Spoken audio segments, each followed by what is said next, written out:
अलमुदस्सिर special complex खारिया में 3 दिसंबर को मासूर बच्चों का आलमी दिन जोशो जज्बे के साथ मनाया गया। अलमुदस्सिर ट्रस्ट बाहरवाल खारिया की जानिब से मुनक्कदा तकरीब में बच्चों के लिए खसूसी सरगर्मियाँ, तफरीह प्रोग्राम और आगाही सेशंस का इनेकाद किया गया।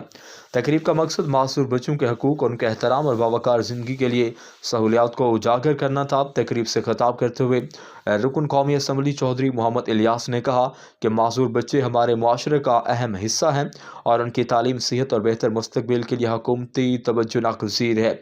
DC गुजरात नूरुल कुरैशी ने कहा कि अलमुदस्सिर स्पेशल कॉम्प्लेक्स हमारे ज़िले का फ़ख्र है। चेयरमैन सैयद मुदस्सिर हुसैन शाह की खिदमत बेमिसाल हैं। चेयरमैन सैयद मुदस्सिर हुसैन शाह ने कहा कि प्रोग्राम की मेज़बानी करने पर वो DC Gujarat, DPO Gujarat, AC Kharian और DSP खारियाँ और पूरी ज़िले इंतज़ामिया के शुक्रगुज़ार हैं। तकरीब में AC खारियाँ, अहमद शेर गोंदल, DSP खारियाँ, शाहिद गुजर व दीगर अफराद ने शिरकत की। बच्चों ने रंगारंग प्रोग्राम पेश किए जिन्हें हाज़रीन ने दिल खोल कर सराहा और दाद दी।